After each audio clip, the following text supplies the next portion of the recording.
بسم الله الرحمن الرحيم.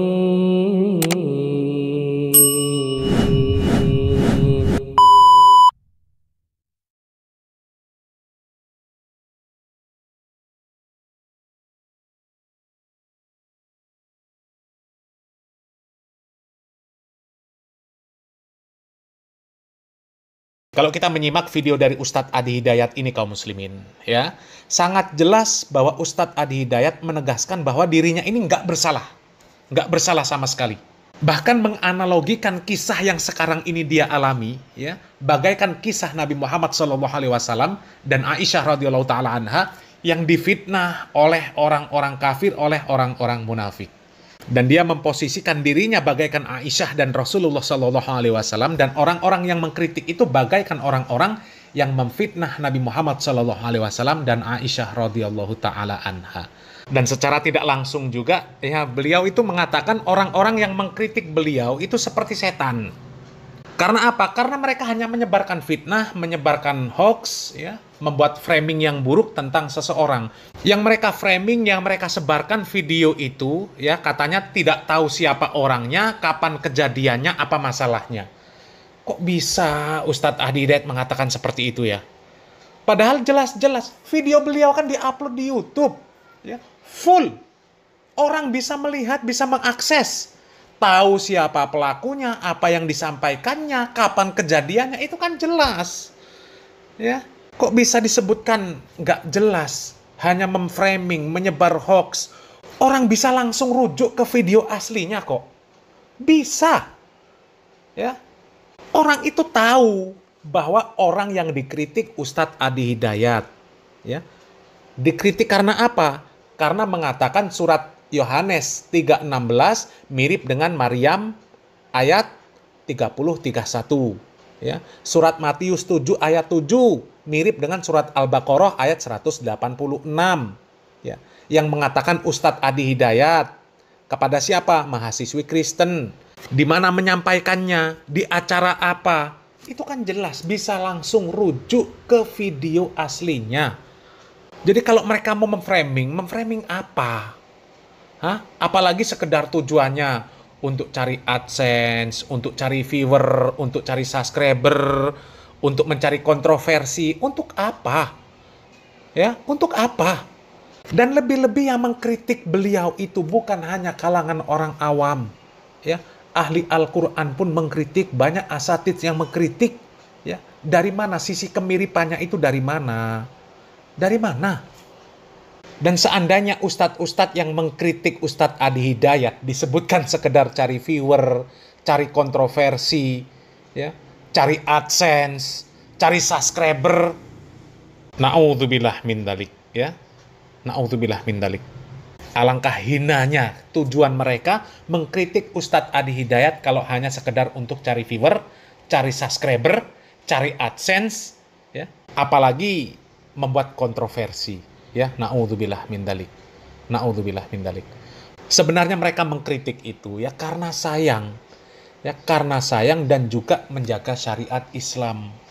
Ya, seperti mengkritik kemarin ketika viral penamaan surat Asy-Syu'ara sebagai surat pemusik, ya. Kemudian sahabat bin Sabit disebut sebagai pemusik. Ya, kritikan mereka itu supaya Ustadz Adi Hidayat itu tidak beladrah kemana-mana ketika berbicara tentang Al-Quran. Ya. Jangan berbicara semaunya, mentang-mentang merasa berilmu, menguasai ilmu bahasa Arab, kemudian seenaknya sendiri menamai surat Al-Quran. Surat Asy-Syu'ara, surat pemusik. Surat para pemusik. Sahabat Hasan bin Sabit adalah seorang pemusik. Sementara para ulama terdahulu sampai sekarang, nggak ada satupun yang menyatakan surat Asy-Syu'ara itu surat pemusik. Nggak ada satupun yang menyatakan sahabat Hasan bin Sabit adalah seorang pemusik. Nggak ada. Baru Ustadz Adi Hidayat sendiri. Dan akhirnya apa? Dampaknya kan jelas. Ya, coba dicek. Ya, ada channel-channel Quranic Songs. Ya, channel yang isinya ya lagu-lagu ayat Al-Quran. Ayat Al-Quran diiringi dengan musik rock, musik DJ dan sebagainya. Ya, coba. Apa argumen dia untuk membenarkan tindakan dia yang seperti itu, membuat konten yang seperti itu, ya. Dia berargumen dengan Ustadz Adi Hidayat. Dalilnya Ustadz Adi Hidayat. Bahwa di Al-Quran ada surat pemusik. Sahabat Hasan bin Sabit seorang pemusik.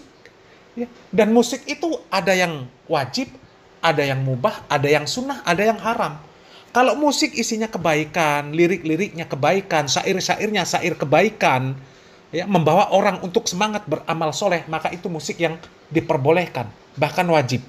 Coba, kalau kemudian mereka membuat musik, isinya syairnya ayat Al-Quran, salahnya di mana? Salahnya di mana coba? Masa iya melagukan ayat suci Al-Quran nggak boleh? Ya, coba.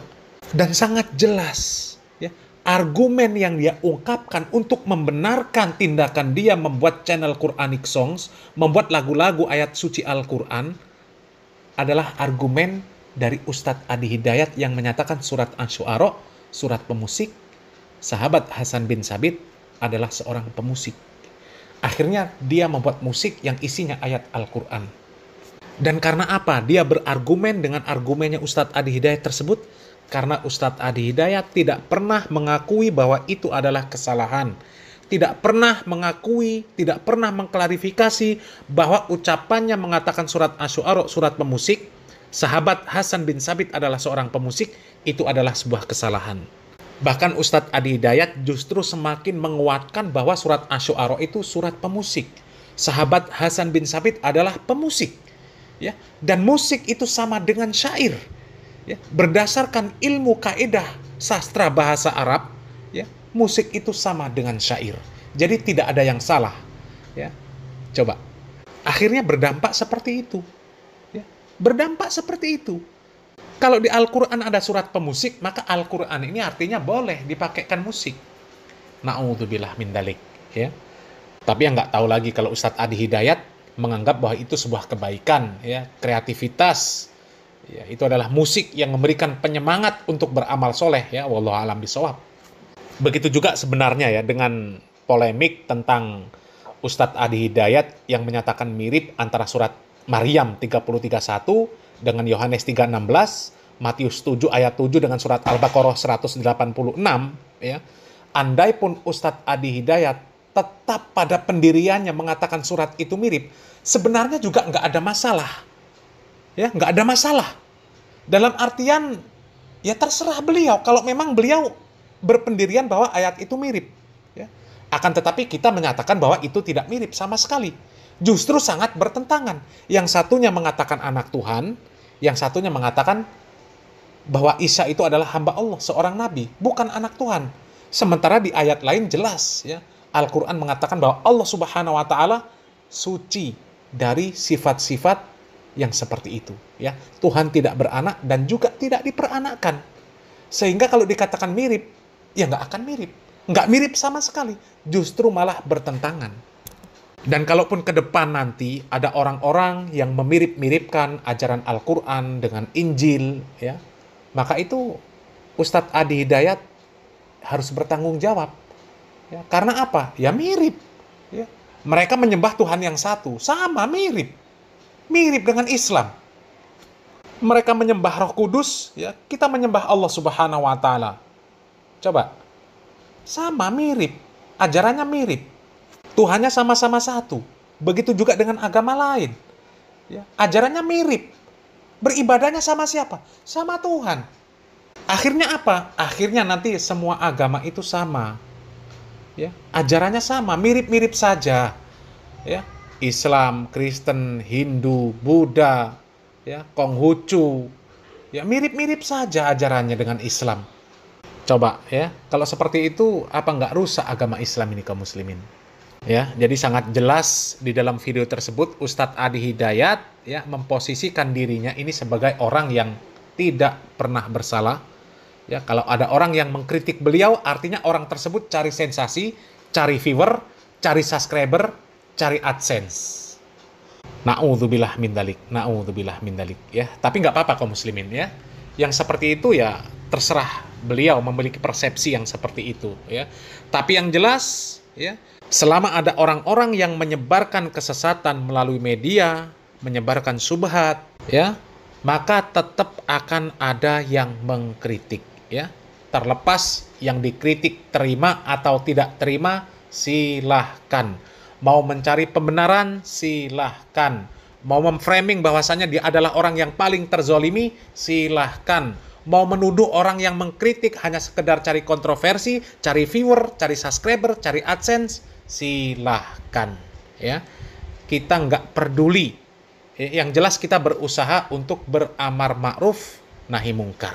Ya, mungkin itu saja kaum muslimin yang bisa kita bahas ya, karena cukup panjang kalau membahas video dari Ustadz Adi Hidayat ini ya, tapi kesimpulannya sudah kita dapatkan bahwasanya Ustadz Adi Hidayat itu adalah orang yang sulit untuk menerima kritikan. Bahkan di video ini jelas ya, beliau mengatakan orang yang mengkritik dirinya itu diibaratkan seperti setan, seperti orang-orang kafir, seperti orang-orang munafik yang kerjanya memframing, menyebarkan fitnah, menyebarkan hoax dengan tujuan mencari kontroversi, mencari viewer, mencari subscriber, mencari AdSense, ya. Tapi nggak ada masalah kaum muslimin, ya. Silakan berargumen, ya, bebas.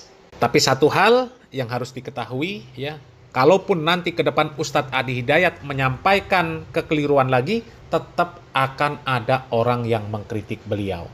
Terserah beliau terima atau tidak, ya. Kemudian terserah para pendukungnya terima atau tidak, karena kita berusaha untuk menegakkan kebenaran. Ya, mudah-mudahan bermanfaat kaum muslimin. Salam waras, salam akal sehat. Barakallahu fikum. Wassalamualaikum warahmatullahi wabarakatuh.